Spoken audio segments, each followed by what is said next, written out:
ये बस एक नॉर्मल सा लड़का था, लेकिन जब ये दूसरे वर्ल्ड में इनकार्नेट होता है तब वो उस दुनिया का सबसे ज्यादा स्ट्रॉन्गेस्ट मार्शल आर्टिस्ट बनता है एक चीट स्किल की मदद से। इस लड़के का नाम फैम है, जो कि एक दूसरे वर्ल्ड में 10 साल पहले अचानक से इनकार्नेट हो जाता है। और जैसे ही वो एक दूसरी दुनिया में आता है, वो उसके सामने दो ग्रैंड मास्टर लेवल के बंदों को देखता है। वो दोनों ही बंदे SSS रैंक के थे। तब ये पर्पल कलर का ग्रैंड मास्टर, जिसका नाम लाय था, वो अपना एक टेक्निक यूज करके लाय को एक माउंटेन में घसीट देता है और उसे लग रहा था कि वो जीत चुका है। लेकिन तभी वो ग्रैंड मास्टर उठता है और अपना एक मार्शल आर्ट्स टेक्निक की मदद से उसको वहीं पर दिखा देता है कि आखिर कौन बॉस है। अचानक से सीन चेंज होता है और हम फैम को देखते हैं, जो कि क्लासरूम में था और उसे देख के ऐसा लग रहा था उसने एक बहुत ही बुरा सपना देखा है। फैम के सामने उसके टीचर थे, जो कि ये बोल के जाते हैं कि कल मार्शल आर्ट्स एग्जाम का प्रैक्टिस चालू होने वाला है। फैम का शक्ल देखने लायक था, क्योंकि उसको देख के ऐसा लग रहा था कि उसके साथ कुछ बहुत ही बुरा हुआ है। फैम अपने दोस्तों के साथ था, लेकिन तभी वहाँ पर एक और दोस्त आता है, जो कि मोबाइल में उसे एक वीडियो दिखाता है। उस वीडियो में एक लड़का, जिसका नाम ले था, वो कह रहा था कि आज मैं तुम लोग को एक चीज दिखाने वाला हूँ, और अगर ये जगह दिखाते दिखाते मैं मारा जाऊँ तो मुझे प्लीज याद रखना। उस वीडियो में उस जगह को देखकर फैम को लग रहा था, अरे अभी यही तो जगह मैंने अपने सपने में देखी, जहाँ पर दो ग्रैंड मास्टर एक दूसरे से लड़ रहे थे। फैम को अभी तक कुछ भी समझ नहीं आ रहा था कि आखिर ये सब क्या हो रहा है। कुछ देर बाद ये सब वो इंटरनेट में सर्च करता है, जहाँ उसे पता चलता है कि एक पैरेलल वर्ल्ड में एक ऐसी दुनिया है जहाँ पर स्ट्रॉन्ग मार्शल आर्टिस्ट पूरी दुनिया को रूल करते हैं। उसे ये भी पता चलता है कि जो जितना ज्यादा स्ट्रॉन्ग मार्शल आर्टिस्ट होगा, उसकी जिंदगी उतनी ज्यादा बेटर होगी। इसका मतलब कि कल जो उसके स्कूल में मार्शल आर्ट्स का एग्जाम होने वाला है, वो कहीं ना कहीं तो रिलेटेड है। तो फैम को लगता है कि उसे इस एग्जाम में पार्टिसिपेट करना चाहिए, लेकिन उसे इस एग्जाम में पार्टिसिपेट करने के लिए 10,000 रुपए देने होंगे। और क्योंकि फैम एक दूसरी वर्ल्ड में इनकार्नेट हुआ है, तो उसे अभी दूसरी फैमिली भी मिली ही होगी। वो तो बस यही उम्मीद कर रहा था कि उसकी ये वाली फैमिली थोड़ी सी रिच हो, क्योंकि उसे इस एग्जाम में पार्टिसिपेट करना है। और अब कुछ देर बाद खोजते खोजते फैम अपनी फैमिली के पास पहुंच जाता है, जहाँ पर जैसे ही वो अपने घर के अंदर घुसता है तो वो अपनी छोटी बहन को देखता है। वो एक छोटी सी बहन को अपने पास देखकर खुश हो जाता है और उसका गाल चिपने लगता है। कुछ देर बाद उसकी फैमिली एक साथ खाने बैठती है, जहाँ पर फैम अपने फादर से पूछता है, तो फादर, क्या मैं इस मार्शल आर्ट्स एग्जाम में पार्टिसिपेट कर सकता हूँ? मार्शल आर्ट्स का नाम सुनकर उसके फादर थोड़े से चुप हो जाते हैं और वहाँ से उठ के चले जाते हैं। लेकिन कुछ ही देर में उसके फादर वापस आते हैं और बहुत ही खुशी खुशी कहते हैं कि ठीक है, और उसके सामने 10,000 रुपए रख देते हैं। ऐसा नहीं है कि उसकी फैमिली बहुत ही ज्यादा रिच है, लेकिन इस दुनिया में फैम के फादर एक अच्छे आदमी है, जो कि अपने बेटे की इच्छाओं को दबा के नहीं मारते। जहाँ हम ये भी देखते हैं कि फैम की मदर, जो एक हाउसवाइफ थी, वो भी काम करने लगती है ताकि वो कुछ पैसे कमा कर हेल्प कर सके फैम की मार्शल आर्ट्स में। अगले दिन सुबह जब फैम के दोस्तों को पता चलता है कि उसने 10,000 रुपए देकर मार्शल आर्ट्स में एडमिशन करवाया है, तब उसके दोस्त बोलते हैं कि तुम्हारी फैमिली ने इस पे बेकार पैसे वेस्ट किए, क्योंकि इसका कोई फायदा नहीं है। तभी हमें टीचर को दिखाया जाता है, जो कि कहता है कि एक बंदा, जिसका नाम वैंग है, जो कि एक बहुत ही अच्छा मार्शल आर्टिस्ट है, वो कल हमारे स्कूल को विजिट करने वाला है और वो तुम सबको कुछ इन्फॉर्मेशन भी देगा।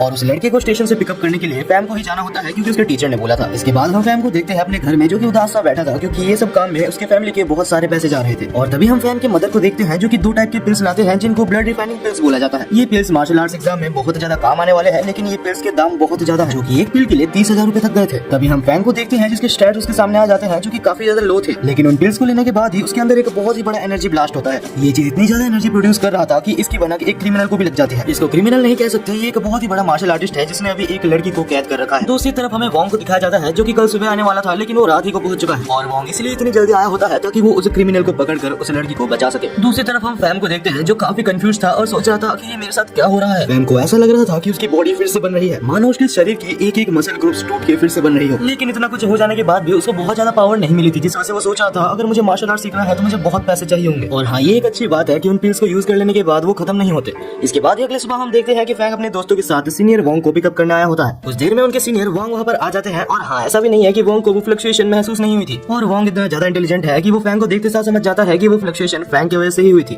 वेल, वोंग इन सब के बारे में ज्यादा नहीं बोलता, वो एकेडमी में चला जाता है और एक बहुत ही अच्छा सा स्पीच देता है। और वोंग की मोटिवेशनल स्पीच सुन के वहाँ पर बैठे सारे स्टूडेंट्स काफी मोटिवेट हुए थे।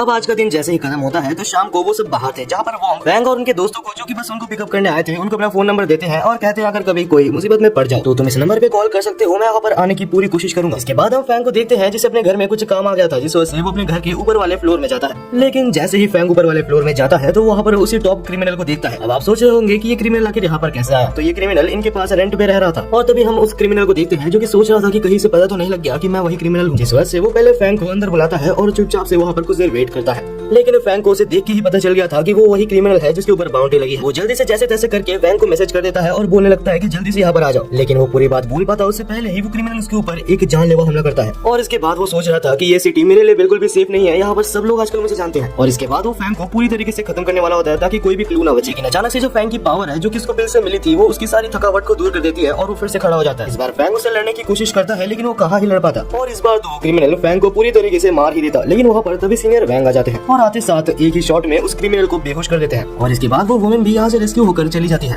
और इसके बाद शाम को हम वॉन को देखते हैं जो कि सोच रहा था कि आखिर इसने एक टॉप क्रिमिनल को इतनी देर तक रोक कैसे लिया। उस क्रिमिनल के पास से बहुत सारे अच्छे सप्लीमेंट्स मिले थे, यानी कि बहुत सारे स्टोन्स और ब्लड रिफाइनिंग पिल्स भी, जिनमें से कुछ चीजें जो कि वैंग को मार्शल आर्ट्स ट्रेनिंग में नंबर 1 होने में बहुत मदद करेंगे। और इसके बाद वैंग कुछ बहुत ज्यादा इंपॉर्टेंट बातें भी फैंग को बताता है। वो कहता है कि कौन सी पिल्स कब लेनी चाहिए, जैसे कि फैंग ने भी जो ब्लड रिफाइनिंग पिल्स ली है वो तब लेनी चाहिए जबकि एक ट्रेनर शुरुआती दौर में हो, और ये पिल्स ज्यादा से ज्यादा 2-4 दिन तक ही काम करते हैं इन्हें लेने के बाद। और जब तुम फाइनली एक अच्छे मार्शल आर्टिस्ट बन जाते हो उसके बाद तुम्हें एक पिल की जरूरत पड़ती है जिसे कहते हैं ब्लड रिफाइनिंग एलिक्सियर। और हाँ, इसके बाद एक और पिल्स होता है जो कि बोन्स के लिए यूज किए जाते हैं। उन पिल्स का काम होता है कि वो धीरे धीरे हमारे बोन्स को स्ट्रॉन्ग करेंगे और एक मार्शल आर्टिस्ट के लिए वो सबसे ज्यादा इंपॉर्टेंट है। आखिर में वैंग एक पिल के बारे में बताता है जो कि इंटरनल ऑर्गन्स के लिए होता है। जब हमारा बॉडी ब्रेक थ्रू कर रहा होता है तब उस पिल्स का काम आता है, क्योंकि हमें नहीं पता कि कब हमारे इंटरनल ऑर्गन्स ब्रेक थ्रू के दौरान डैमेज हो सकते हैं। आखिर में वैंग बोलता है कि इन मेडिसिन को कभी भी मत ले लेना, इनको लेने का एक स्पेसिफिक टाइम होता है। और इसके बाद हम वैंग को देखते हैं जो कि अपने रूम में बैठा था और बहुत ही खुशी खुशी उन पिल्स को देख रहा था। वो उन पिल्स को अपने सिस्टम को दिखाता है और जहाँ पर हमें पता है कि कुछ दिन पहले हमें उस सिस्टम में उन पिल्स की वैल्यू 40,000 दिखा रही थी। अब ये सारी पिल्स के आ जाने के बाद उस सिस्टम में उस सब की वैल्यू मिलकर 2 मिलियन दिखा रही है। फैम 2 मिलियन में से कुछ पॉइंट्स को अपने अंदर ट्रांसफर करता है ताकि वो थोड़ा सा पावरफुल बन सके। और इसके बाद फाइनली जब फैम मेजर करता है तो उसकी पावर 113 कैलोरीज निकलती है।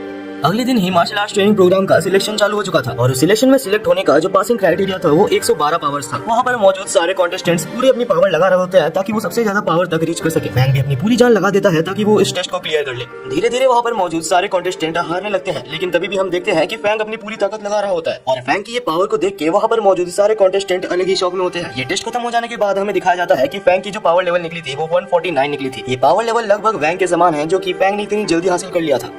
और अब फाइनली टाइम आ चुका था जबकि फैंग जाकर अपना रिजल्ट अपने फैमिली को दिखाए। जब फैंग अपने फादर को अपना रिजल्ट दिखाता है तो उसके फादर बिल्कुल इमोशनल हो जाते हैं। उसके फादर और साथ ही साथ उसके मदर भी बहुत ज्यादा खुश थे।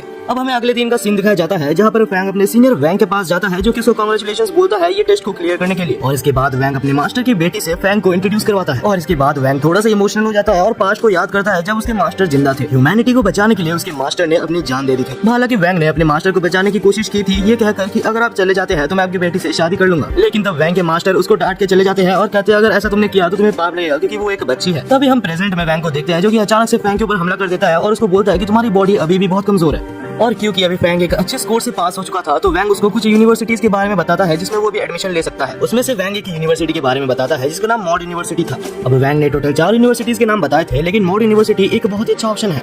उस यूनिवर्सिटी में लिटरली बहुत ही ज्यादा स्ट्रॉन्ग पर्संस आते हैं, तो वहाँ पर फैंग के लिए जो कंपटीशन होगा वो काफी ज्यादा होगा। और वहाँ पर जो रिफाइनरी पिल्स मिलते हैं वो थोड़े सस्ते भी मिलते हैं। इसके बाद ही हम फैंग को देखते हैं जो कि स्टेशन में होता है और उसकी पूरी फैमिली साथ ही में वैंग उसको छोड़ने के लिए आई होती है। इसके बाद ही हम देखते हैं फैंग को जो कि फाइनली मॉड यूनिवर्सिटी के पास पहुंच चुका था। और फैंग यूनिवर्सिटी की गेट को देख के ही चौंक गया था क्योंकि आखिर वो गेट कितना बड़ा था। और तभी वहाँ पर उसका एक सीनियर आता है जिसका नाम फ्रैंकलिन था जो कि एक स्वॉर्ड को घुमाते हुए कहता है कि ये सच में एक बहुत ही अच्छी यूनिवर्सिटी है। और उसके बाद ही कहता है कि ये गेट हमें रिमाइंड करवाता है कि हमारी औकात जितनी भी बड़ी हो इसके सामने हमेशा छोटी रहेगी। हमें पता चलता है कि फ्रैंकलिन वैंग का एक राइवल है जिस वजह से वो फैंग को भी ज्यादा अच्छे से ट्रीट नहीं करता।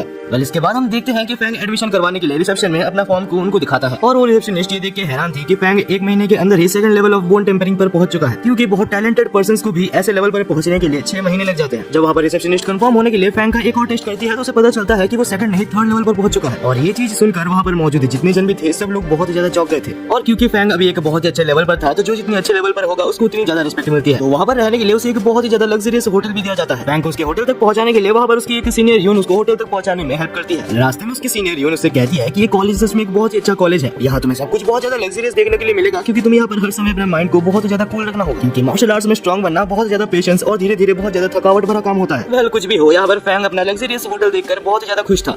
तभी पड़ोस में रहने वाला एक स्टूडेंट जिसका नाम चोंग था वो उससे मिलने आता है और कहता है कि फैंग तुम्हारा यहाँ पर स्वागत है। और इसके बाद चोंग कहता है कि तुम्हारा मास्टर वैंग जब यहाँ पर पहली बार एडमिशन लिया था तो मैंने सुना है कि उसने सब जन को एक ही दिन में हरा दिया था। वो सच में एक बहुत ज्यादा स्ट्रॉन्ग मार्शल आर्टिस्ट है और मैं ये भी एग्री करता हूँ कि तुम तो अभी मेरे से ज्यादा ही स्ट्रॉन्ग हो, क्योंकि मैंने सुना कि तुम अभी 3rd बोन टेम्परिंग लेवल पर हो और जहाँ पर मैं तो बस 1 लेवल का मार्शल आर्टिस्ट हूँ। अभी ये सब बातें खत्म हो जाने के बाद ये सब मिलकर एक फील्ड में जाते हैं क्योंकि उस फील्ड में अभी सबको बुलाया गया था ताकि वो लोग मीटिंग कर सके। फैंग और उसके दोस्त तो टाइम पर पहुंच जाते हैं, लेकिन जो लोग टाइम के बाद आते हैं वहाँ पर उनको घुसने नहीं दिया जाता, जिस वजह से वो लोग कंप्लेन करने लगते हैं और कहते हैं कि हम लोग बस 2 मिनट ही तो लेट हुए थे। लेकिन तभी वहाँ पर टीचर आ जाते हैं जो कि अपना ऑरा को रिलीज करते हैं जिससे कि सब लोग बिल्कुल चुप हो जाते हैं। टीचर बहुत ही गुस्से में और बिल्कुल सीरियसली कहता है कि जो लोग लेट हो गए हैं वो लोग यहाँ पर एंटर नहीं कर सकते। मॉड एकेडमी एक बहुत ही स्ट्रिक्ट एकेडमी है और हम सब तुमसे ये उम्मीद करते हैं कि तुम लोग डिसिप्लिन में रहोगे। और इसके बाद टीचर बोलते हैं कि जो लोग लेट हो गए हैं उनके 20 क्रेडिट पॉइंट्स हम लोग माइनस कर लेंगे। अगर आपको आइडिया नहीं है तो 1 क्रेडिट पॉइंट का दाम बाहर की दुनिया में 30,000 रुपए है और एक न्यू कमर को एकेडमी में बस 50 क्रेडिट पॉइंट्स ही दिया जाता है। और ये सुन के वहाँ पर जो लोग लेट हुए थे सब लोग बहुत ज्यादा पैनिक करने लगते हैं। तभी यहाँ पर धीरे धीरे सारे टीचर्स आ जाते हैं और एक से एक टीचर बढ़कर थे। आने के बाद वहाँ पर सारे टीचर्स मिलकर अपना ऑरा को रिलीज करते हैं, जिससे कि वहाँ पर बैठे जितने भी लोग थे सब लोग पीछे चले जाते हैं। लेकिन हमारा फैंग इस चीज को एक चैलेंज की तरह लेता है और वहाँ पर अपना पावर को रिलीज करते हुए वहीं पर डटे रहने की कोशिश करता है। ये देखकर वहाँ पर टीचर्स इंप्रेस होते हैं और कहते हैं कि तुम अभी तक एक मार्शल आर्टिस्ट भी नहीं बने, फिर भी तुम बहुत स्ट्रॉन्ग हो। और हम देखते हैं इसके बाद वहाँ के हेड मास्टर को, जो कि आता है और वो एक 8th लेवल का मार्शल आर्टिस्ट था। उसका ऑरा वहाँ पर मौजूद सारे लोगों से बिल्कुल ही डिफरेंट था। तब वहाँ पर जो सबसे पहला टीचर था वो कहता है कि तुम सबको एक एक सबसे हाई ग्रेड का ब्लड रिफाइनिंग पिल दिया जाएगा और साथ ही साथ कुछ देर में तुम लोगों का ट्रेनिंग भी हम लोग चालू करने वाले हैं। ट्रेनिंग सेक्टर में टोटल 9 फ्लोर्स है, लेकिन तुम जैसे बिगिनर्स को सिर्फ 4th फ्लोर तक ही जाने का इजाजत है। इस बिल्डिंग में मौजूद हर फ्लोर एक अलग अलग चीज को स्पेसिफाई करती है, जिससे कि तुम्हें मदद मिलेगी एक अच्छा मार्शल आर्टिस्ट बनने में। कंपटीशन का मेन रूल यही होता है कि जो जिस फ्लोर में एंड में रहेगा उसे उसी कॉलेज में असाइन कर दिया जाएगा। यानी कि बेसिकली यहाँ पर लोगों को एक दूसरे से लड़कर ऊपर जाना है, जिससे कि उसको एक अच्छा कॉलेज और अच्छा लाइफस्टाइल मिल सके।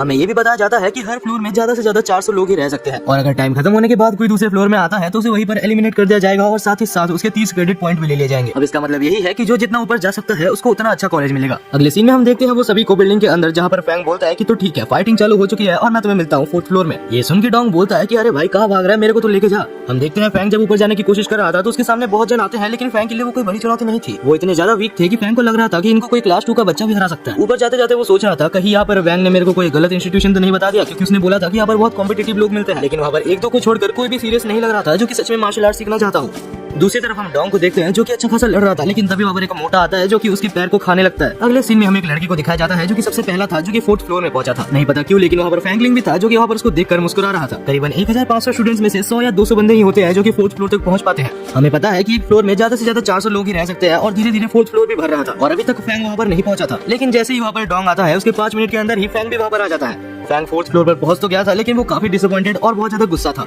वो वहाँ पर आते साथ जोर से सबको बोलता है कि मैं इस इंस्टीट्यूशन में बस इसलिए आया था ताकि मेरे को हाई कंपटीशन मिल सके, लेकिन मैं देख रहा हूँ कि यहाँ पर सब लोग बिल्कुल कमजोर और 1 नंबर के गधे हैं। ये सुनकर वहाँ पर मौजूद सारे लोग बहुत ज्यादा गुस्सा हो जाते हैं और फैंग को एक घमंडी पागल बुलाने लगते हैं। ये सब देखकर वहाँ पर प्रिंसिपल बहुत ज्यादा दुखी था और सोच रहा था इस साल कोई अच्छा बंदा आया ही नहीं है। और तब प्रिंसिपल वहाँ पर अनाउंस करता है कि आधे घंटे के अंदर जो भी फैंग को हरा देगा उसे 1 क्रेडिट पॉइंट मिलेगा।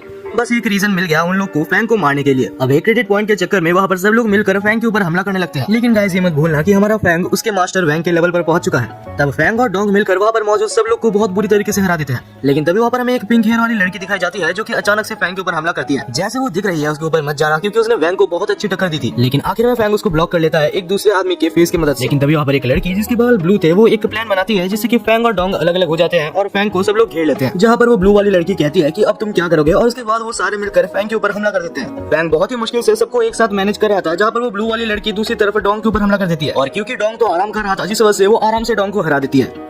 दूसरी तरफ हम रिसेप्शन में बैठे हुए टीचर्स को देखते हैं जो कि ये देख रहे थे कि आखिर फैंग एक नॉर्मल सा लड़का इतना ज्यादा ताकतवर हुआ कैसे, क्योंकि उसके फैमिली बैकग्राउंड में भी ऐसा कोई है नहीं जो कि उसको ताकतवर बना सके। दूसरी तरफ हम डोंग को देखते हैं जो बहुत बुरी तरीके से हार गया था और यहाँ पर फैंग को तो बहुत मुश्किलें हो रही थी, क्योंकि लगभग 20 से 25 लोग उसके ऊपर एक साथ हमला कर रहे थे और फैंग सबके सामने सिस्टम का यूज भी नहीं कर सकता, जिस वजह से वो एक छोटा सा पिल खा लेता है जिससे कि उसे थोड़ी सी एनर्जी मिल जाती है। और जैसे ही फैंग को एनर्जी मिलता है तो वो हवा में उड़ने लगता है, जिसके साथ ही वहाँ पर टाइमर भी खत्म हो जाता है। जिस टाइम के अंदर फैंग को हराने के लिए बोला गया था वो टाइम अभी खत्म हो चुका है, जिस वजह से फैंग को विनर डिक्लेयर कर दिया जाता है। जहाँ पर प्रिंसिपल सबको कहता है कि ये बेइज्जती याद रखना, क्योंकि इतने टाइम में भी तुम लोग एक मार्शल आर्टिस्ट को भी नहीं हरा सकते।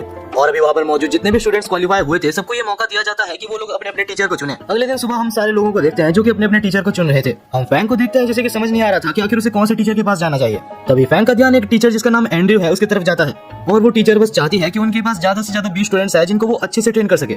जब फैंग वहाँ पर जाता है तो एंड्रयू कहती है कि मैं पहले से बता दूं कि अगर तुम्हें अपनी हेल्थ की चिंता है तो मेरे पास मत आना, क्योंकि मैं पहले ही बता दूं जो भी मुझसे ट्रेनिंग लेता है वो काफी ज्यादा कड़ी ट्रेनिंग लेता है और उसकी हेल्थ कभी ठीक नहीं रहती। एंड्रयू को ये भी पता होता है कि जो फैंग का बैकग्राउंड है वो कोई बहुत ज्यादा रिच बैकग्राउंड नहीं है, जिस वजह से वो ये ऑफर करती है कि अगर तुम मेरे पास पढ़ोगे तो मैं तुम्हें अनलिमिटेड पिल्स देने के लिए रेडी हूँ। और क्योंकि तुम्हारे इस स्कूल में बहुत सारे दुश्मन हैं, क्योंकि तुमने आते साथ ही जो ये सब कांड कर लिया, इसलिए तुम्हें हद से ज्यादा स्ट्रॉन्ग होना होगा, वरना तुम्हें कोई भी मार के चला जाएगा। अब ये सब चीजें सुनने के बाद वो ज्यादा नहीं सोचता और फैंग एंड्रयू के पास रजिस्टर करवा लेता है। अगले दिन से फैंग की ट्यूटरिंग क्लास चालू होती है, जहाँ पर वो सबसे पहले उसे कुछ बेसिक चीजें बताती है। एंड्रयू बताती है कि अगर तुम्हें सबसे पहले स्ट्रॉन्ग बनना है तो तुम्हें अपनी बॉडी के सारे चैनल्स को खोलना होगा, जिससे कि तुम्हारे ब्लड को ज्यादा से ज्यादा जगह मिलेगी वो पास कर सके। वो कहती है कि सबसे पहले तुम्हें ऑर्गन प्रोटेक्टिव पिल्स और बोन रिफाइनिंग पिल्स लेने चाहिए, जिससे कि तुम्हारे ऑर्गन सबसे ज्यादा बेस्ट रहेंगे, और ये बेस्ट होगा अगर तुम्हें रैंक 1 तक पहुंचना है तो। और इसके बाद एंड्रयू फैंग को कुछ ब्लड रिफाइनिंग पिल्स देती है जिससे कि उसके बाकी गेट्स खुल सके। जैसे ही फैंग उन ब्लड रिफाइनिंग पिल्स को लेता है तो उसके अंदर एक अलग ही एनर्जी फ्लो करने लगती है और उसके बाकी के गेट्स भी खुल जाते हैं। और ये देख के वो काफी खुश हो जाता है और कहता है, अरे एंड्रयू मैडम, मेरे को बहुत ज्यादा खुशी है कि आप मेरे टीचर हो। लेकिन ज्यादा करने की वजह से उसे 1-2 थप्पड़ मिल जाता है और वो सो जाता है। इसके बाद हमें अगले दिन का सीन दिखाया जाता है, जहाँ पर फैंग, एंड्रयू और एक स्टूडेंट जो कि वही ब्लू वाली लड़की थी, वो सब मिलकर किक्स की प्रैक्टिस कर रहे थे। और जैसे ही एंड्रयू एक किक मारकर वो दोनों को दिखाती है तो वो दोनों ही चौंक जाते हैं, क्योंकि एंड्रयू की किक काफी ज्यादा ताकतवर थी। तब एंड्रयू कहती है कि अगर तुम्हें ऐसे किक्स मारने हैं तो तुम्हें अपने ब्लड को एक जगह पर फोकस करना होगा, जिससे कि तुम्हारी किक्स की फोर्स 10 गुना हो जाएगी और वो काफी असरदार होगा। तब हम देखते हैं फैंग को जो कि दिमाग लगाते हुए अपने बोन टेम्परिंग के साथ अपने ब्लड को मिक्स कर एक जगह पर बहुत ही असरदार किक मारता है, लेकिन वो थोड़ा उल्टा हो जाता है क्योंकि फैंग का जो पैर था उसमें क्रैक आ चुका था। अब शाम को फैंग हॉस्पिटल में जाता है, लेकिन उसका पैर अभी तक पूरी तरीके से ठीक नहीं हुआ था। हॉस्पिटल में जाके वो जब उन पिल्स को खरीदने की कोशिश करता है जिससे कि बोन्स ठीक होते हैं, तब उनका प्राइस देखकर वो चौंक जाता है क्योंकि एक बोन ठीक करने वाले पिल्स का दाम करीबन 1 मिलियन रुपीस था बाहर के वर्ल्ड में। और अच्छा हुआ कि ट्रायल के दौरान उसने सारे क्लासमेट्स को हराकर कुछ पैसे कमाए थे, जिस पैसे की मदद से वो उस पिल्स को खरीद लेता है। और जब इतने सारे पैसे खर्च करने के बाद वो वापस जा ही रहा होता है कि उसके सामने 3 सीनियर्स आ जाते हैं और उन सीनियर्स के छोटे छोटे भाइयों को वैंग ने हराया था, जिस वजह से वो सीनियर्स कहते हैं कि मैं अभी वैंग को बहुत ही बुरी तरीके से मारूंगा और उसके बाद वैंग को दिखाऊंगा कि उसने कितनी बड़ी गलती की है। वैंग इस चैलेंज को एक्सेप्ट कर लेता है क्योंकि आखिर वो उसके टीचर की इज्जत की बात है। इसके बाद ही हम सबको फाइटिंग रिंग में देखते हैं, जहाँ पर एक सीनियर सबसे पहले हमला करता है फैंग के ऊपर, लेकिन फैंग उस अटैक को डॉज कर सीनियर को ही मार देता है। और हाँ, फैंग का तो अभी पैर भी टूटा हुआ है, लेकिन वो फिर भी लड़ाई कर रहा है। और इसके बाद फैंग अपने टीचर की बोली हुई बात को याद करते हुए ऊपर जंप करता है और अपने सारे ब्लड एनर्जी को अपने पैरों पर इकट्ठा करके एक बहुत ही खतरनाक वाला किक उनके ऊपर करता है, जिससे कि वो तीनों ही सीनियर्स काफी बुरी तरीके से हार जाते हैं। रेफरी तो अलग ही शौक में था कि एक नया आया वो बंदा इतना स्ट्रॉन्ग कैसे हो सकता है।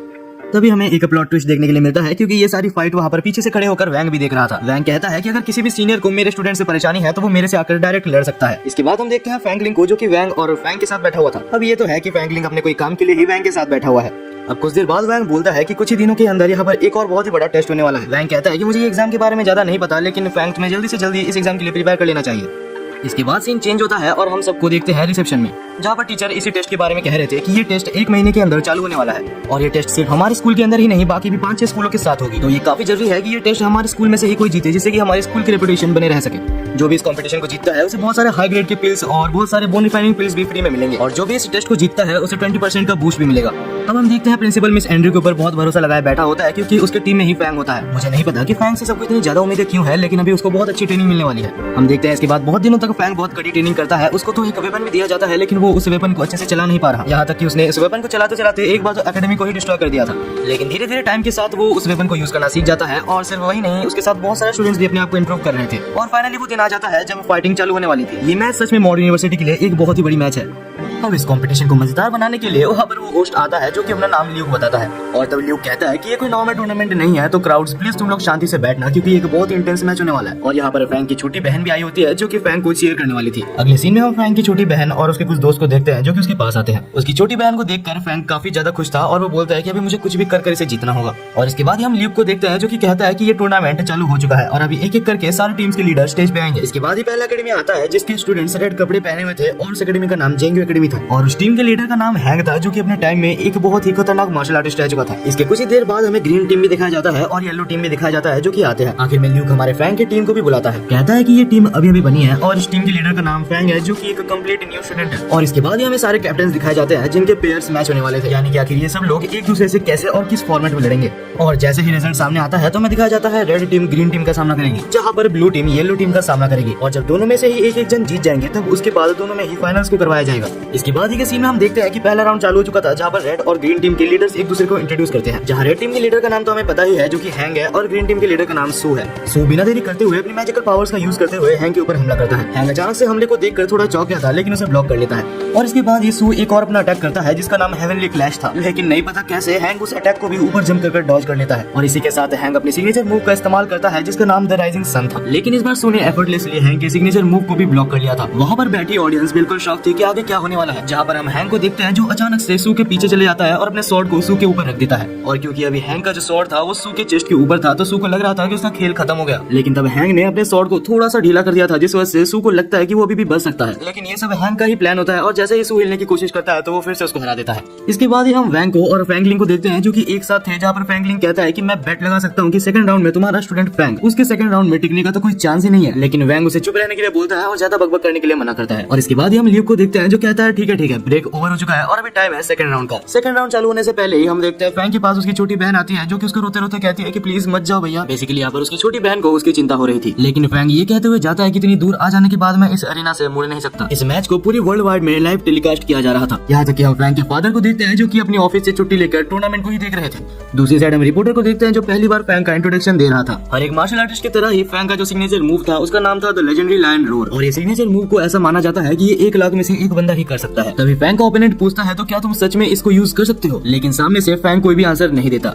कोई रिप्लाई भी ना मिलने की वजह से उसका ओपोनेंट बहुत ज्यादा चिढ़ जाता है और ईगो पे लेके उसके ऊपर अटैक करने जाता है, लेकिन उसके अटैक को फैंग ऐसे रोकता है जैसे वो कुछ था ही नहीं। फैंग स्टार्टिंग से ही अपने पावर्स को उसके सामने छुपा रहा था और इसके बाद ही हम फैंग को देखता है जो कि बहुत ही ज्यादा अनएक्सपेक्टेड चीज करता है। उसने अपने वेपन को 2 हिस्से में डिवाइड कर लिया था और एक हिस्से से उसने उसको एक नाइफ बनाकर उसके ऊपर हमला किया था और इसके बाद फैंग अपने टीचर के सिखाए हुए मूव का इस्तेमाल करता है और इस अटैक को फैंग ने मास्टर कर लिया था, जिस वजह से इस एक ही अटैक की वजह से येलो टीम बाहर हो जाती है और यहाँ पर ब्लू टीम यानी कि फैंग की जीत होती है। और फाइनली मैं ये कह सकता हूँ कि फैंग के हिटर्स अभी ये मैच देखने के बाद कुछ नहीं बोल सकते। हमें पता चलता है कि इसके बाद का मैच भी फैंग ही लड़ने वाला है क्योंकि अभी तक उसका मैच खत्म नहीं हुआ। तब हम येलो टीम के कैप्टन को देखते हैं जो सोच रहा था कि मैं कुछ भी कर इसका ट्रम्प कार्ड को निकाल कर रहूंगा। आखिर एक न्यू कमर इतनी जल्दी इतना ज्यादा स्ट्रॉन्ग कैसे हो सकता है और अगर वो ऐसे अटैक्स यूज करता है तो ज्यादा से ज्यादा पिल्स लेने के बाद भी वो पूरी तरीके से रिकवर नहीं हो सकता। लेकिन तभी हम फैंग को देखते हैं जो 2 गोली के साथ ही अपनी पूरी स्ट्रेंथ को रिकवर कर लेता है। ये देखकर कैप्टन तो बिल्कुल घबरा जाता है और बोलता है आखिर ये किस टाइप का आदमी है। तभी ल्यूक कहता है कि बस उसने ये 2 पिल्स खाकर अपने पावर को रिकवर नहीं किया, साथ ही वो पहले से ज्यादा स्ट्रॉन्ग बन चुका है। ये सब सुन के वहाँ पर बैठे प्रिंसिपल और टीचर्स भी बहुत ज्यादा चौंक गए होते हैं और प्रिंसिपल कहता है कि इसके पास जरूर कोई मॉन्स्टर की बॉडी होगी जो इतनी जल्दी ये पिल्स को हजम कर पा रहा है। इसके बाद ही हम देखते हैं सेकंड राउंड चालू होता है जहाँ पर एक येलो टीम का बंदा जिसका नाम चैन होता है वो बिना इंट्रोडक्शन के ही फैंग के ऊपर हमला करना चालू कर देता है क्योंकि उसको बहुत ज्यादा गुस्सा आ रहा था। आखिर एक ऐसा बंदा जिसने 2 महीने भी ढंग से ट्रेनिंग नहीं की वो इतना ज्यादा स्ट्रॉन्ग कैसे हो सकता है। चैंग हमला पे हमला किए जा रहा था लेकिन यहाँ पर हम देखते हैं कि फैंग को तो मजा आ रहा था। तब फैंग ऊपर जंप कर एक स्ट्रेट किक चैंग की छाती पर मारता है जिससे वो एक ही बार में नॉकआउट हो जाता है और हमारे हीरो ने सेकंड राउंड भी बहुत इजीली जीत लिया था। अब ये सब देखने के बाद वहाँ पर बैठी क्राउड बिल्कुल चौंक जाती है और हम देखते हैं ल्यूक बोलता है तो क्या फैंग तुम्हें अभी भी कंटिन्यू करना है। फैंग अपना सिर्फ सिर हिलाता है और हम तब देखते हैं येलो टीम के कैप्टन को जो सोच रहा था मैंने शायद इस बंदे को मिसअंडरस्टैंड कर लिया और इस बार बिना रेफरी को बोले हुए येलो टीम का कैप्टन खुद जाता है और फैंग के ऊपर हमला करने लगता है। फैंग मुश्किल से ही उसके अटैक को डॉज करता है और कंप्लेन करता है कि मैंने अभी तक पिल्स लेके मेरी बॉडी को रिकवर भी नहीं किया। लेकिन भूलो मत ये हमारा फैंग है जिसके पास एक लेवल अप सिस्टम है। सबको हैरान करते हुए वो फिर से अपने कुछ स्किल्स की मदद से हवा में उड़ने लगता है। वहाँ बैठे टीचर सोच रहे थे कि आखिर इतने कम टाइम के अंदर इसको इतना कुछ प्रैक्टिस करने का टाइम मिला कहाँ से। और इसके बाद फैंग नीचे आता है और कहता है ये फाइट तो बहुत ही इजी होने वाली है। और इसके कुछ ही देर बाद हम देखते हैं हवा में जैसे ये लोग ऐसे लड़ रहे थे कि किसी को कुछ दिख ही नहीं रहा था। इन दोनों की फाइटिंग स्पीड इतनी ज्यादा होती है कि वहाँ पर बैठी ऑडियंस उनको खाली आंखों से देख ही नहीं सकती। लेकिन तभी अचानक से हम देखते हैं कि येलो टीम का कैप्टन ने अपने पावर को अचानक से अप कर लिया था। उसकी पावर करीबन 10 गुना बढ़ चुकी थी। ये देखकर अभी तक जो क्राउड फैंग को सपोर्ट कर रही थी वो कैप्टन की तरफ चली जाती है। फैंग उसके ऊपर अटैक करके उसको बीच में टोकने की कोशिश करता है लेकिन वो उसके पास भी नहीं जा पाता। कैप्टन ने अपने मार्शल आर्ट्स की हिडन ट्रिक को अपग्रेड कर एक शेर का रूप ले लिया था जहाँ पर वही सेम फैंग ने अपना रूप बदलकर एक ब्लू फिनिक्स का रूप ले लिया था। और अभी फाइट इतनी ज्यादा इंटेंस हो चुकी थी वो लोग डिसाइड करते हैं कि एक लास्ट पंच के साथ वो लोग फाइट को खत्म करेंगे। थोड़ा सा रिकवर हो जाने के बाद दोनों ही पूरी अपनी ताकत से एक दूसरे के ऊपर पंच करते हैं और आखिर में हम देखते हैं फैंग को जो कि खड़ा था क्योंकि कैप्टन की ब्लड एनर्जी पूरी तरीके से डाउन हो चुकी थी। मुश्किल से ही सही लेकिन टोटल मिलाकर फैंग ने अभी 3 राउंड जिता दिया था और यही पर आज का कंपटीशन खत्म होता है। दूसरी तरफ हम देखते हैं वैंग और फैंगलिंग को जो कि डंजन के अंदर थे। दोनों ही डंजन बॉस को हरा के हाई लेवल के पिल्स को इकट्ठा करने की कोशिश कर रहे थे। तब वैंग फैंगलिंग को बोलता है कि तुम तो बहुत ही कमजोर हो तो अच्छे पिल्स मैं रख लूंगा। तब हम देखते हैं फैंगलिंग को जो कि चिढ़ जाता है और उसके बाद दोनों ही पावर अप करके आगे बढ़ते हैं। इसके बाद हमें दूसरा दिन दिखाया जाता है जहाँ पर फिर से कंपटीशन चालू होने ही वाला था। यहाँ पर हमें बताया जाता है कल के मैच में से बेस्ट परफॉर्मेंस में से एक नाम फैंग का भी होता है और हो भी क्यों ना आखिर उसने एक ही लाइन में 3 जन को हरा दिया। लेकिन अभी फैंग के सामने एक बहुत ही बड़ी प्रॉब्लम थी क्योंकि उसने इतना अच्छा खेला था तो उसको हाई लेवल के बंदों के साथ पेयर कर दिया गया है। प्रॉब्लम ये नहीं थी कि उसको हाई लेवल बंदों के साथ पेयर किया है, प्रॉब्लम ये थी कि उसको खुद के टीचर के साथ ही अगले मैच में लड़ना पड़ेगा। फैंग फटाफट रेस्ट रूम में जाता है और उसके टीचर जिसके साथ उसकी फाइट होने वाली थी और उसका नाम जिंगडू था। फैंग कहता है कि मेरे को मेरे सीनियर से लड़ाई नहीं करनी, लेकिन तब जिंगडू से समझाता है कि तुम्हारी कैपेबिलिटीज बहुत ज्यादा है और वैसे भी एक मार्शल आर्टिस्ट को अपने फाइट से कभी भी दूर नहीं भागना चाहिए, चाहे सामने जो भी हो। तुम्हारे सामने जो भी हो तुम्हें उसे मार गिराना है और अगर तुम ऐसा नहीं करते तो तुम्हें डंजन में बहुत ज्यादा प्रॉब्लम्स आएंगी। डंजन्स का नाम सुन के वो लोग चौंक जाते हैं क्योंकि फैंग और उनके दोस्तों को डंजन्स के बारे में अभी तक कुछ भी नहीं बताया गया। वेल इन सब बातों को साइड रखते हुए टीचर कहते हैं कि तुम्हारे फाइनल फाइट से पहले तुम्हारे ट्रम्प कार्ड को कभी भी रिवील मत करना। सबसे अच्छा यही होगा कि तुम अपने दोस्तों को अगले फाइट में जाने दो और कुछ देर के लिए रेस्ट करो। फैंग को भी लगता है कि उसने बहुत सारे मैचेस लड़ लिए हैं और उसे भी अपनी सीनियर की बात माननी चाहिए, तो वो अगले मैच में खुद जाने के बजाय अपने फ्रेंड डोंग और बाकी सारे फ्रेंड्स को जाने देता है। हम देखते हैं लड़ाई फिर से चालू हो चुकी थी और अभी सेकंड टूर्नामेंट में सबसे पहले रेड कलर के ग्रुप के एक बंदे और यहाँ पर हमारी वो ब्लू वाली लड़की, मेरे को इसका नाम याद नहीं आ रहा है तो इसको ब्लू वालों वाली लड़की ही कहते हैं। दोनों के बीच में बहुत देर तक लड़ाई चलती है लेकिन आखिर में वो ब्लू वालों वाली लड़की अपने पैर से रेड ग्रुप के लड़के के शरीर पे एक बहुत ही जोरदार लात मारती है जिससे कि वो अभी और नहीं लड़ सकता। पहला मैच तो ब्लू टीम जीत जाता है लेकिन इसके बाद रेड टीम में से रेड टीम के कैप्टन आते हैं और अभी जो लड़ाई होने वाली थी वो रेड टीम के कैप्टन और डोंग के बीच में थी। फाइट जैसे ही चालू होती है तो डोंग कैप्टन के ऊपर हमला कर देता है, लेकिन कैप्टन वो एक रीजन की वजह से है क्योंकि रेड टीम के कैप्टन ने डोंग के हमले को बहुत ही इजीली ब्लॉक कर लिया था और उसके बाद उस पर अपना स्पेशल हमला करने ही वाला था और डोंग के पास कोई भी चारा नहीं था कि वो उस अटैक को रोक सके। वो अटैक लगने के बाद डोंग हार जाता है लेकिन वो बिल्कुल भी डिमोटिवेट नहीं होता क्योंकि उसको पता है कि उसका दोस्त फैंग सब कुछ संभाल लेगा।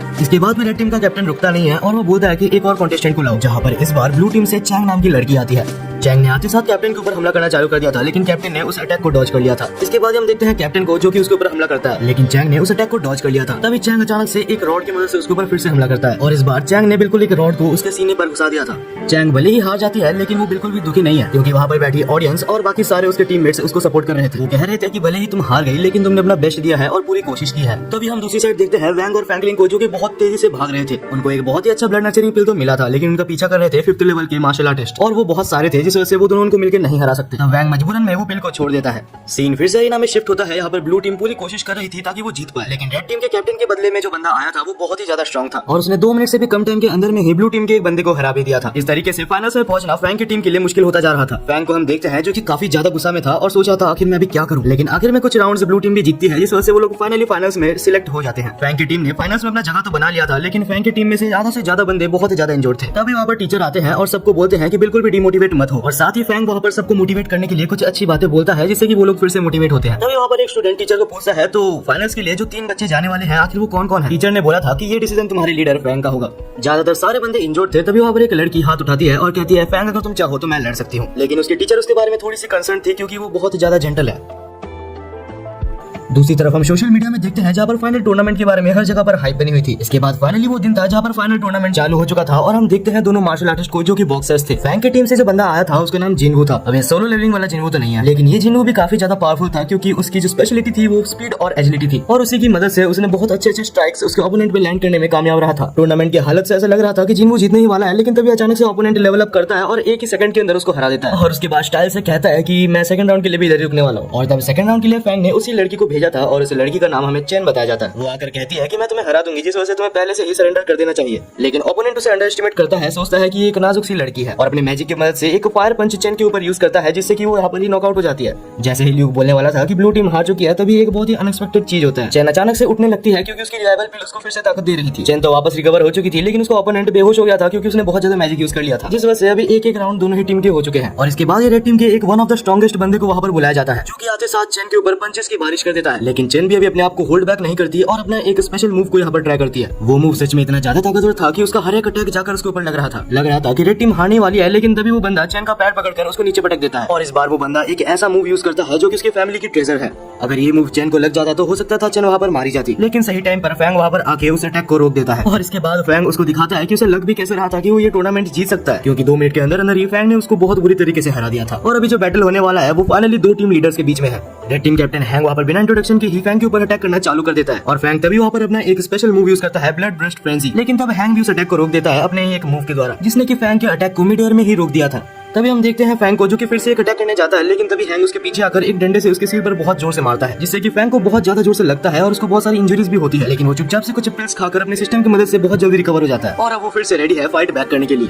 दूसरी तरफ हम वैंग और फैंगलिंग को देखते हैं जो कि हॉस्पिटल के बेड में थे और वहाँ पर टीवी में यही शो को देखते हुए कहते हैं कि 2 पिल्स के साथ आखिर फैंग इतनी जल्दी रिकवर कैसे हो रहा है। वापस बैटलफील्ड में हम हैंग शो को देखते हैं जो बहुत सारे अटैक्स यहाँ पर फैंग के ऊपर कर चुका था। फैंग उस अटैक को डॉज नहीं कर पाता और वो नीचे गिर जाता है। फैंग अभी इतनी बुरी हालत में है कि वो हिल तक नहीं पा रहा, यहाँ तक वो बात भी नहीं कर पा रहा। जब ऐसा लग रहा था कि ये सब कुछ खत्म हो चुका है और वो लोग टूर्नामेंट हार ही चुके हैं, तभी आउट ऑफ नोवेयर वो कहीं पर सिस्टम के अंदर चले जाता है और अचानक से पूरी तरीके से रिकवर हो जाता है। अब तुम इसे सिस्टम का मैजिक कह लो या चीट स्किल, लेकिन बाहर की दुनिया में वो सबको ऐसा दिखाता है कि उसने कोई रिकवरी फील ली है। तभी हैंग शो बोलता है कि तुम्हारा कोई भी ओल्ड अटैक अभी मेरे ऊपर काम नहीं करेगा, लेकिन तब फैंग बहुत ज्यादा गुस्से में था और वो अपने ट्रम्प कार्ड को यहाँ पर रिवील करते हुए एक बहुत ही खतरनाक अटैक करता है। उस अटैक का नाम था टाइगर ब्रेक्स द आर्मी।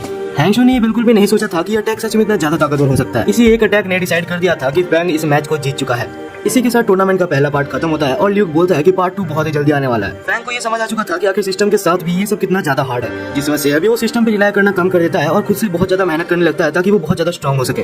कुछ देर बाद हम देखते हैं फैंग और उसके दोस्तों को जो कि जा रहे थे, तभी वहाँ पर उनके सामने बहुत सारे दोस्त आते हैं जो कि फाइनली रिकवर हो चुके थे और वो लोग बहुत ज्यादा खुश थे और फैंग को कांग्रेचुलेशंस बोलते हैं। और उसके कुछ देर बाद वहाँ पर मिले हुए दोस्त सबको अलविदा कहकर अपने अपने घर चले जाते हैं, जहाँ पर फाइनली फैंग भी अपने घर में जाने के लिए ट्रेन में बैठा हुआ था। फैंग न्यूज़पेपर पढ़ते पढ़ते कहता है कि मैंने इस मैच पे 2nd नंबर पर रैंक किया है। तभी वहाँ पर डॉन कहता है कि अगर तुम चाहो तो 1st नंबर पे भी आ सकते हो, बस तुम्हें वैंग को हराना पड़ेगा। फैंग पूरे जोश में था और कहता है कि मैं अपने बड़े भाई को हराने के लिए कुछ भी कर सकता हूँ। तभी शाम को हम देखते हैं कि एक बहुत ही प्यारा मोमेंट के साथ फैंग फाइनली अपने फादर और मदर के पास जाता है।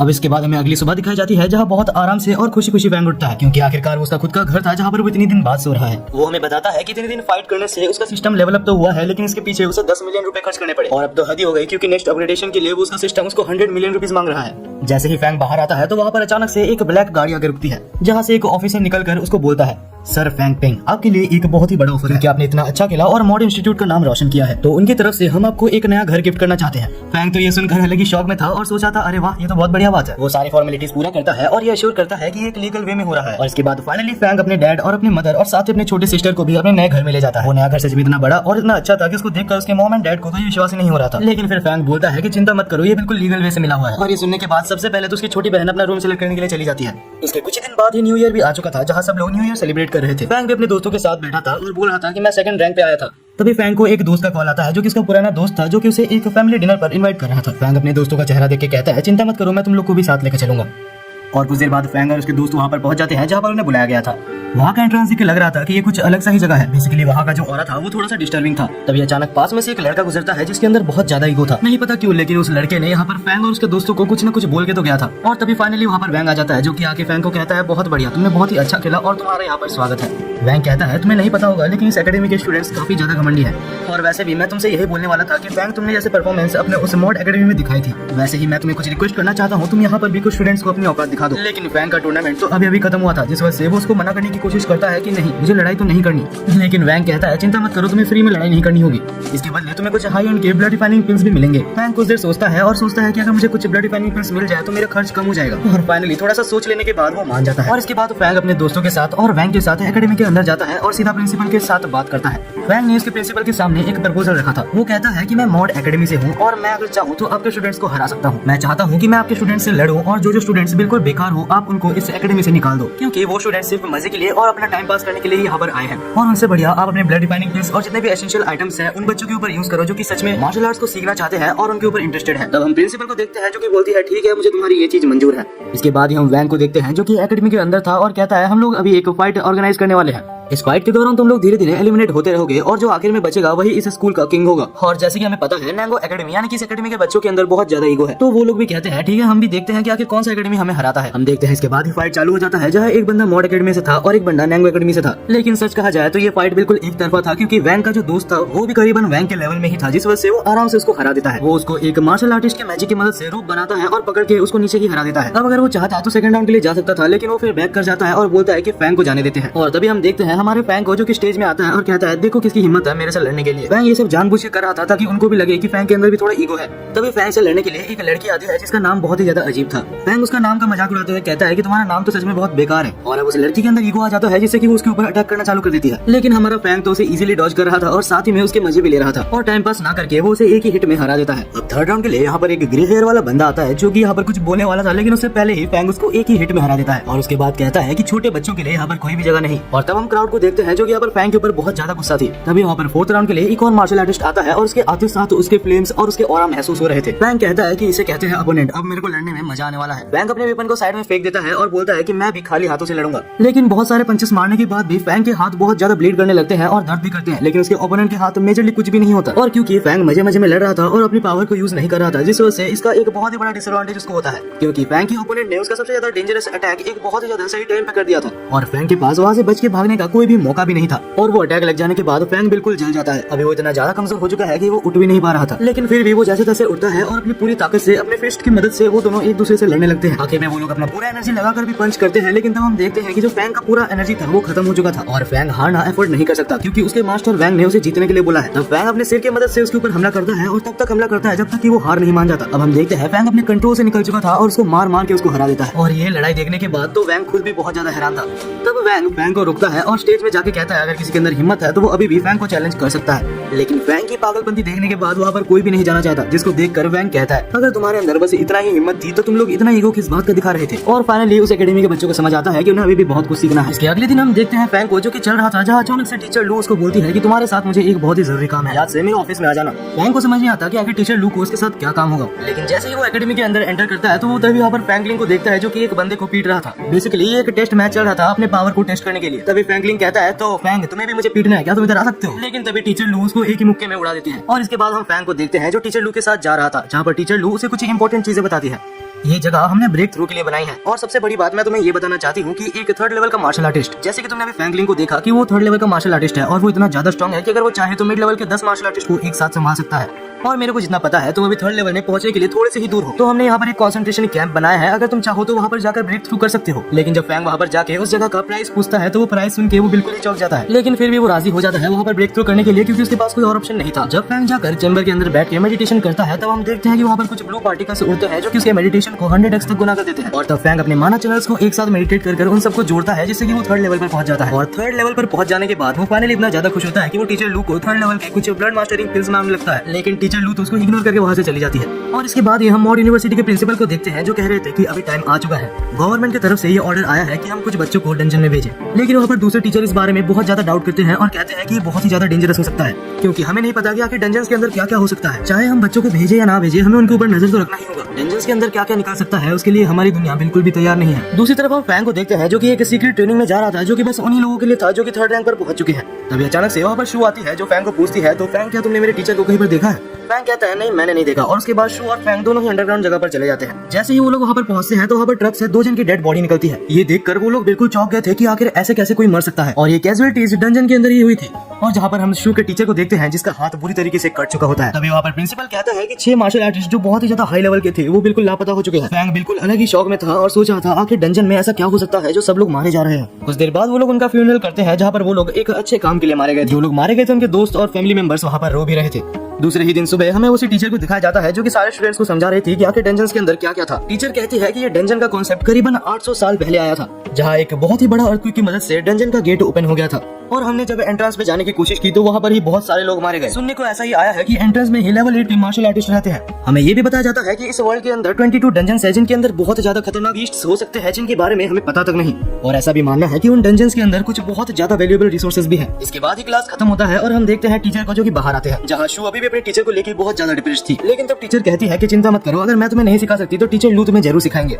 लेकिन तब हम टीचर लू को देखते हैं जो कि कहती है कि पहले मैं इसका टेस्ट लूंगी और उसके बाद ही मैं देखूंगी इसे सिखाना है या नहीं। और तभी हम देखते हैं फैंग को जो कि इधर की बातें करने लगता है ताकि शू को ये सब बातों का बुरा ना लग जाए। तब हम टीचर लू को देखते हैं जो फैंग को एक स्क्रोल देती है और कहती है कि जब तुम नीचे जाओगे डंजन के पास तुम्हें एक ओल्ड मैन मिलेगा जिसके व्हाइट हेयर्स होंगे, उसको ये स्क्रोल दे देना। और हाँ, उसको ये कहना मत भूलना कि तुम्हारे बच्चे अभी भी तुमसे प्यार करते हैं। और अगले ही सीन में हम देखते हैं फैंग को जो कि एक स्टोर में गया था और उससे बोलता है कि मुझे कुछ हाई लेवल ग्रेड के पिल्स दे दो। कुछ हाई लेवल ग्रेड के पिल्स खरीद लेने के बाद अब वो लोग फाइनली रेडी थे डंजन में जाने के लिए। और अब फाइनली वही दिन था जहाँ पर वो लोग फाइनली डंजन में रेड के लिए जाने वाले थे। फैंग पिंग अकेला नहीं था, उसके साथ कुछ उसके टीचर्स और साथ ही उसके कुछ अच्छे दोस्त भी थे जो कि उसके साथ जा रहे थे। जाने से पहले प्रिंसिपल कहते हैं कि अब तक तुमने जो कुछ भी सीखा है सब अभी दिखाने का वक्त आ चुका है। मुझे तुम लोग के ऊपर पूरी तरीके से भरोसा है कि तुम लोग ये रेड को क्लियर कर लोगे। और इसके बाद वो लोग एक बस में जाकर डंजन तक पहुंच जाते हैं। लेकिन ट्रिप के दौरान उनके बीच में एक बहुत ही ज्यादा इंटेंस माहौल था, क्योंकि उनको अच्छे से पता है वो कोई मजे या खेल के लिए नहीं जा रहे। ये एक ऐसी जगह है जहाँ पर कुछ लोगों की मौत हो चुकी है। अब वो लोग फाइनली डंजन के पास पहुंच चुके थे, जहाँ सबसे पहले टीचर नीचे उतरते हैं और वहाँ पर एक स्पेशल कार्ड देते हैं जिससे उनको वहाँ पर एंट्री मिल जाती है। जैसे ही वो लोग अंदर आते हैं तो वहाँ पर एक बहुत ही बड़ा लॉबी था जहाँ पर बीच में एक बिल्डिंग में बहुत सारे क्वेस्ट लिखे हुए थे। अब वहाँ पर मौजूद सारे पार्टीज को ये डिसाइड करना था कि आखिर कौन सा पार्टी कौन सा क्वेस्ट को पूरा करेगा। वहाँ एक ऐसा जगह भी था जहाँ पर वो लोग रेयर आइटम्स को एक्सचेंज या सेल कर सकते हैं। जैसे ही वो लोग अंदर जाते हैं तो वहाँ पर गार्ड्स बहुत ही ज्यादा स्ट्रिक्ट होते हैं। फैंग को वहाँ पर अंदर घुसते साथ कुछ बहुत ही ज्यादा अजीब सा और एंशिएंट सा महसूस होता है। तभी वहाँ पर मौजूद गार्ड्स उनको कहते हैं कि ये जगह बहुत ही ज्यादा डेंजरस है, अगर एक छोटी सी भी गलती हुई तो तुम्हारी जान जाना यहाँ पर पक्की है। एक सजेशन मैं तुम्हें देना चाहता हूँ कि तुम लोग कभी भी कुछ भी हो जाए एक दूसरे से अलग मत होना,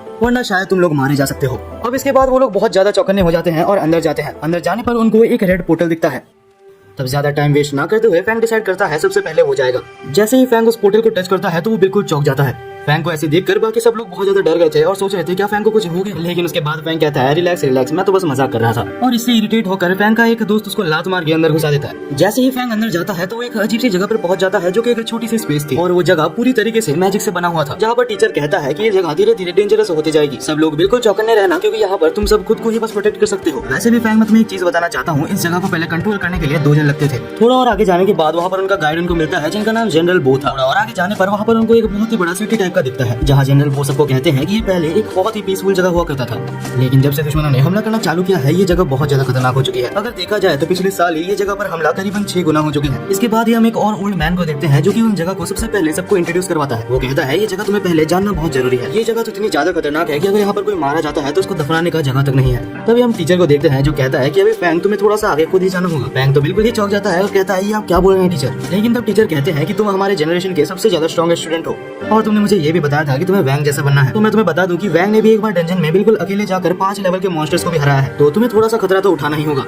तब फैंग डिसाइड करता है कि वो अकेले आगे जाएगा, लेकिन वो थोड़ा सा आगे जाने वाला होता है उससे पहले ही वो उस जगह पर घूम जाता है। यानी कि हमारा फैंग अभी अपने टीचर्स और अपने दोस्तों से बिल्कुल बिछड़ चुका है और अभी फैंग पिंग के पास कोई रास्ता नहीं है ये अलावा कि वो अपने दोस्तों को खोजे। अब वो अपने दोस्तों को खोजते खोजते थोड़ा आगे बढ़ता है, लेकिन अचानक से उसके ऊपर कोई एक मास्क वॉरियर हमला कर देता है और हमारा फैंग बहुत तेज था जिस वजह से वो उसको नोटिस कर लेता है और एक ही शॉट में उसको नीचे गिरा देता है। फैंग पिंग बार बार बचा था, लेकिन जैसे ही वो पास जाके उसका लॉकेट देखता है तो उसे समझ आता है कि वो एक लेवल 3 का वॉरियर है। अचानक से फैंग को कुछ आवाज आता है और वो झाड़ियों में छुप जाता है। फैंग छुप के देख रहा था कि वहाँ पर और भी मास्क वाले वॉरियर्स आ चुके थे जो कि अपने साथी को मारा हुआ देख बहुत ज्यादा गुस्सा हो गए थे। फैंग झाड़ियों के पीछे से बिल्कुल ज्यादा टेंशन में भर गया था और सोच रहा था कि अगर इन्होंने मुझे खोज लिया तो मैं मुसीबत में पड़ जाऊंगा। और यही होता है क्योंकि वो वॉरियर्स की को सेंस कर सकते थे तो उन्हें पता लग जाता है कि फैंग झाड़ियों के पीछे छुपा है। अब फैंग वहाँ से जितना स्पीड हो सकता है उधर भागता है, लेकिन उसके पीछे वो वॉरियर्स भी पड़ जाते हैं। और ऐसा नहीं कि वो वॉरियर्स बिल्कुल भी कमजोर थे, वो लोग बहुत ही ज्यादा स्ट्रॉन्ग थे। फैंग बस भागे जा रहा था और ये उम्मीद कर रहा था कि उसके दोस्त कुछ ना कुछ करके उसको खोज ले। दूसरी तरफ हम टीचर और उनके दोस्तों को देखते हैं जो कि उसके सामने वही डेड बॉडी देखता है जिसको कि फैंग ने मारा था। वो लोग भी फैंग को ही खोज रहे थे और इसके साथ टीचर को पता चल जाता है कि अगर फैंग ने इसको मारा है तो इस वक्त वो एक बहुत ही बड़ी मुसीबत में होगा। दूसरी तरफ हम फैंग को देखते हैं जो कि अभी भी भागे जा रहा था और एक खुली जगह पर आ जाता है और अचानक से फैंग के सामने एक येलो कलर का शेर टाइप का दिखने वाला बहुत ही बड़ा क्रिएचर आ जाता है। ये पीछे वॉरियर्स कम नहीं थे कि यहाँ पर एक शेर आ चुका है। फैंग को तो लग रहा था बस आज उसका जिंदगी यहीं पर खत्म होने वाला है, लेकिन तभी हम देखते हैं कि वो शेर जो कि वहाँ पर पीछे जितने भी वॉरियर्स थे सबको एक ही बार में हरा के मार देता है। और उसके बाद वो शेर फैंग के पास जाता है और उसको घूरने लगता है मारने के लिए, लेकिन कुछ देर में फैंग रियलाइज करता है कि वो शेर उसको नहीं घूर रहा, वहाँ पर मौजूद उसके एक मैजिकल स्टोन को घूर रहा है। तो फैंग टाइम वेस्ट ना करते हुए अपने पास से उस मैजिकल स्टोन को निकाल के दूर फेंक देता है, जिससे कि वो क्रिएचर भी उसी के पीछे चले जाता है। और टाइम देखते हुए फैंग वहाँ से जितनी स्पीड में भाग सकता है उतनी स्पीड में भागता है। सोच रहा था कि यहाँ के क्रिएचर्स तो काफी बुद्धू हैं, लेकिन तभी अचानक से फैंग के पैर वहाँ पर जम जाते हैं क्योंकि उस शेर टाइप के दिखने वाले क्रिएचर ने उसको पकड़ लिया था। और अब वो क्रिएचर फैंग को पकड़ के उसके अंदर से उसकी सारी वाइटल एनर्जी और उसकी सारी की को एब्जॉर्ब करने लगता है, जिससे कि धीरे धीरे फैंग यहाँ पर कमजोर होने लगता है। लेकिन क्योंकि फैंग के पास तो एक सिस्टम है जिस वजह से उसकी जो की थी वो नॉर्मल बंदे से बहुत ज्यादा थी, जिस वजह से वो क्रिएचर भी काफी ज्यादा हैरान था कि ये की आखिर खत्म क्यों नहीं हो रहा। अब वो क्रिएचर जितनी की उसको चाहिए था वो सारी की को एब्जॉर्ब कर लेता है और जब उसका मन भर जाता है तो वो उधर ही जाके सो जाता है। और फैंग की अभी तक खत्म नहीं हुई थी क्योंकि ये मान लो कि उसके सिस्टम की वजह से उसके पास इनफाइनाइट की थी। दूसरी तरफ क्रू का एक मेंबर जो कि फैंग को ही खोज रहा था और उसे पता है कि इस जंगल में एक ऐसा मॉन्स्टर है जो कि एक लेवल 8 मार्शल आर्टिस्ट से भी ऊपर है और अगर फैंग पिंग के साथ उसका मुकाबला होता है तो कोई चांस नहीं कि वो बच सकता है। दूसरी तरफ हम फैंग को देखते हैं जो कुछ देर में अपनी वाइटल एनर्जी उस शेर को दे रहा था जिस वजह से वो सोए रहे। और इसके बाद ही फैंग देखता है कि कुछ वॉरियर्स जो कि उसके कुछ देर पहले पीछा कर रहे थे वैसे ही कुछ और वॉरियर्स उसके पास से जाते हैं और तभी फैंग डिसाइड करता है कि वो इस शेर का हेल्प लेके ही उनको मार देगा। तभी हम देखते हैं फैंग को जो कि उस शेर का माइंड थोड़ा सा डाइवर्ट करता है और 2 मिनट के अंदर अंदर ही वो शेर उन सबको मार देता है और फिर से वहाँ पर सोने के लिए चला जाता है। और इसके बाद ही फैंग चुपके से जाता है और उन वॉरियर्स के सारी इंपॉर्टेंट चीजों को कलेक्ट कर लेता है जिसको बेच के वो कुछ पैसे भी कमा सकता है। तभी फैंग वहाँ से छुप के थोड़ा सा आगे जाने का डिसाइड करता है और जैसे ही वो थोड़ा सा आगे जाता है तब फैंग वहाँ पर एक बहुत ही स्ट्रेंज चीज दिखता है। वहाँ पर झुंड में बहुत सारे क्रिएचर्स थे जो कि व्हाइट कपड़े पहने हुए थे और उनके सिर के ऊपर एक अजीब सा सिंबल बना हुआ था। फैंग चुपचाप से फिर से उस शेर के पास आ जाता है और उसके पास ही बैठना प्रेफर करता है। तभी फैंग अपने सिस्टम के अंदर देखता है कि क्या वो अपग्रेडेशन कर सकता है। लेवल 4 मार्शल आर्टिस्ट बनने के लिए उसे 200 मिलियन रुपीस चाहिए और साथ ही साथ उसका सिस्टम उसे ब्लड का सेक्रीफाइस भी मांग रहा था, जिस वजह से फैंग डिसाइड करता है कि अभी मैं ये नहीं कर सकता। कुछ देर बाद हम फैंग को देखते हैं जो कि शेर के साथ बात करने की कोशिश करता है और उसको ये बोलता है कि मैं यहाँ से अगर चले जाता हूँ तो मैं ये वादा करता हूँ कि इसके बाद आके मैं तुम्हें बहुत सारा की दूंगा और साथ ही साथ मैं तुम्हारे लिए बहुत सारे शिकार भी लाऊंगा। और ये कहने के बाद फैंग वहाँ से चुपचाप निकल लेता है। और कुछ देर बाद हम देखते हैं कि जैसे तैसे अभी फैंग ने अपने क्रू को खोज लिया था, लेकिन अपने टीचर्स और अपने दोस्तों को खोजते खोजते उसने बहुत सारे जन के साथ फाइट की थी जो कि बहुत ज्यादा डेंजरस था। और जब फैंग वापस आता है तो उसके पूरे शरीर से खून निकल रहा था। इसके बाद ही जल्दी से जल्दी फैंग को हॉस्पिटल में ले जाया जाता है और वहाँ पर उसके टीचर्स उसके ऊपर क्वेश्चंस की बारिश कर देते हैं। तब फैंग कहता है कि मैं जब वहाँ पर था तब मैंने एक बहुत ही बड़ा क्राउड देखा था जिन्होंने व्हाइट कपड़े पहने थे और उनके पास एक अजीब सा सिंबल था। एक्चुअली वो सिंबल कुछ सन और फ्लावर्स जैसे दिख रहे थे।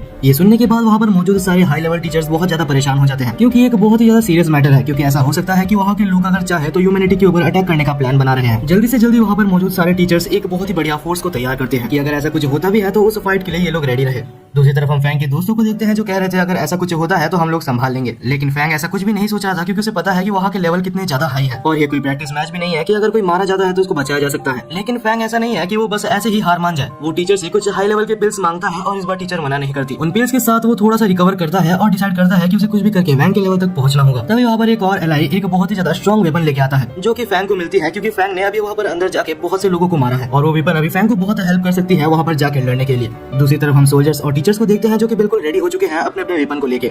अगले ही पल हम फैंग को देखते हैं जो कि अकेले बैठ के थोड़ा सा मेडिटेट कर रहा था ताकि वो अपने सिस्टम की मदद से थोड़ा सा रिकवर हो सके और अपनी पावर को बूस्ट कर सके।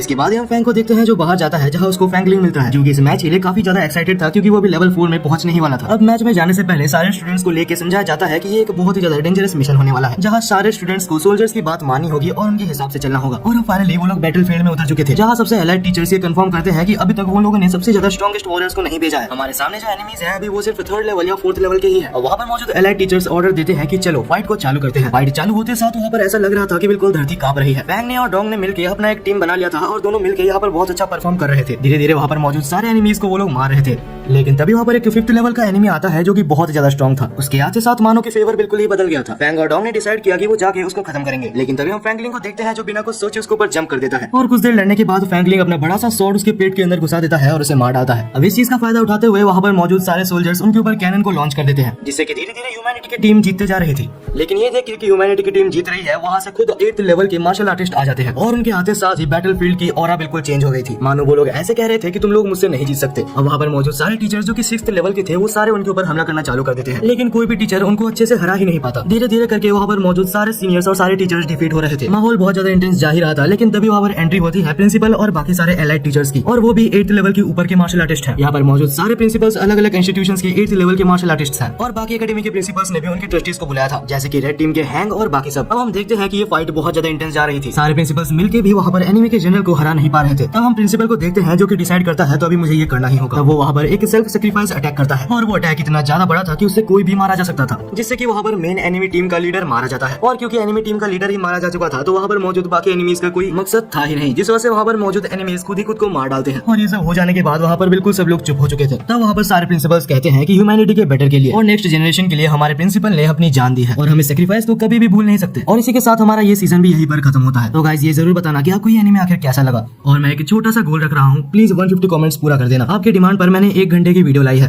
तो यार बस कमेंट में इतना बता देना कि ये एनीमे आपको कैसा लगा।